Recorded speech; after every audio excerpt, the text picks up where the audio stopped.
Hey kids, are you tired of burglars stealing all your precious packages? I know I am. I don't want anything getting in between me and my little treasures from the Bee-Man himself. Mwah!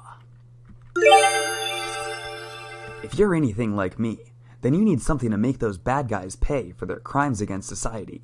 You need something to really give them the burn. You need something like Mark!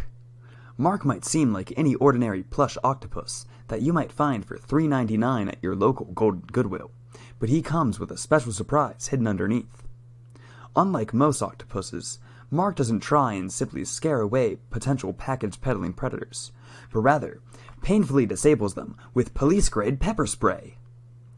Mark is built with only the finest modern Arduino components stored safely within his internal spaghetti box.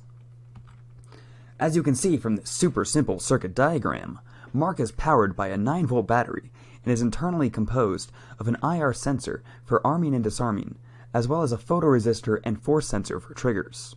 Once these triggers have been activated, an active buzzer produces a jarringly blaring loud noise as a servo motor activates, shooting pepper spray out of the sprinkler head to permeate through the air. Still confused? Well, take a look at this super simple flowchart. The IR sensor constantly reads for a signal from the included IR remote. When the power button is pressed, a short sound will play, indicating that the system has been armed. With the push of a stop button, the system will be disarmed and a 1-second tone will play. After the system has been armed, the photoresistor and the pressure sensor will start reading their inputs as well. When the box has been opened, the photoresistor will detect that light and activate the first trigger. When it no longer detects light, it will reset that trigger in order to prevent it from triggering as you set up the Mark. If Mark gets picked up, however, the force sensor will pick up on this and activate the pressure trigger, which continues to stay on in case Mark is dropped after being picked up by the confused burglar, expecting something much more interesting than a simple stuffed animal. Once both of these triggers have been activated at the same time, Mark will start the assault, turning on both the buzzer and the motor that sends forth police-grade pepper spray through the air.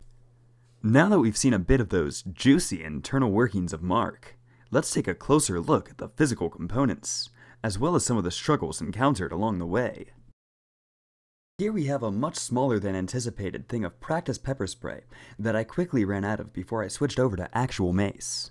Due to me being scared and the servo not being able to exert enough force to work the real mace, this part of the project was unable to be completed. Thanks, line Amazon shipping estimates! As you can see, the spray would normally be connected to this hose, which leads to the attached sprinkler head. When triggered, the servo motor here would use its arm to press on the spray button, shooting pepper spray out of Mark's siphon. Now, a quick POV of how awful it would be to be the poor sucker to open up Mark.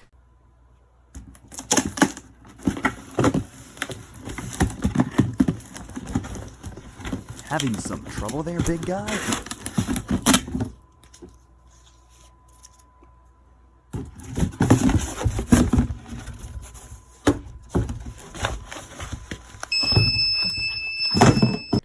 Whoa, now that was crazy.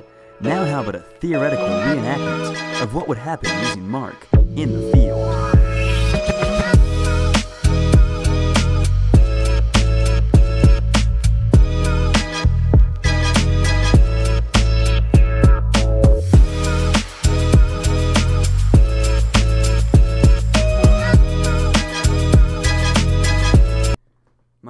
Mark is Mark. I couldn't think of an acronym, so it's just Mark.